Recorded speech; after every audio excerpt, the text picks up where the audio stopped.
I want to clarify something here.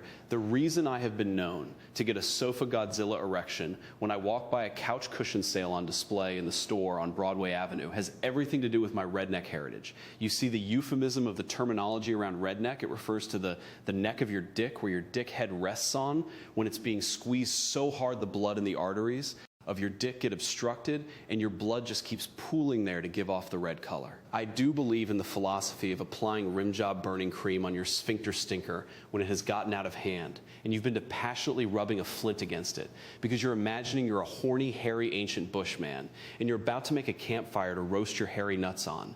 But all the while in reality, you've just brutally burned your asshole to a crisp, so applying rim jab. Cream instead of barbed wire over. Your argumentative anus is a more wise pick of a choice. Oh no, you're not going to look down on me for enjoying sniffing some gremlin hair on a skyscraper while I let myself completely dry out from dehydration to get those extra dry wrinkles on my limp dick. It's saggy skin, so I can have a better grip for a better masturbating experience, all right? I'm entitled to have personal occupations just like you, and I'm warning you in advance. At some point in this deposition, I'm going to smoke myself some kitchen faucet that is rich in pregnant dying bacteria. No, you do not shake my hand without scratching the maggots of your penis cheese first, where I come from. That's a big no-no. So I better see some scratched off bits and pieces of cheese, maggot flesh underneath your fingernails before there's going to be any friendly courtesies exchanges between you and me. Here, pal and FYI. You better tell me you've got some caterpillars squirming up your butthole.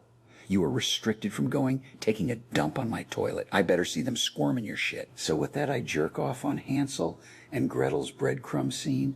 There is nothing hornier than watching children being strategic, innovative, with something as arbitrary as a slice of bread. And besides, it's just the warm-up anyway. I want to get my old grumpy Mo down below, ready for whenever the scene with the old hag comes along. You know, the one that has that permanent boil on her nose, because a crooked nose with boils on it is just the pinnacle of sexual arousal. It's the holy grail of ejaculation. Hey, you want to stay for dinner by any chance? My housekeeper, Greasy Mutton Chop Hendry, is preparing undeveloped mashed fetus potatoes with some amputated broccoli testicles from a liquidated Mexican gardener known as Spitting Armpit Hepanadro, Elias, who didn't play ball with the vegetable penises, Cartel of Peru, and for dessert, I negotiated a deal with the rebels of Libya to ship some severed Gaddafi. Lip my way, so I can make some of my famous severed Gaddafi lip waffles with dry sperm flakes. Oh, stop being overdramatic here. I wouldn't call that disturbing at all. So maybe I have eccentric methods about how I go about gardening. If I like to mow my grass by giving a group of homeless people glasses of dirty dishwater in exchange for violently vomiting out their ripe stomach juices on my lawn that contain stomach acid that'll make short work of those overgrown pockets of grass by dissolving it over time, I would call that a crafty, effortless solution without having to exert myself. Oh, with all due respect here, Jonathan, you don't know the man as I do, believe me. President Trump is too ego-saturated to even allow gusts of wind blowing against him without him plotting some kind of revenge to retaliate back at it. Knowing him, he'll most likely apply a lot of pressure on his anus to blow some disgusting gusts of fecal stench out his ass as payback. Like I said, you don't know him as good.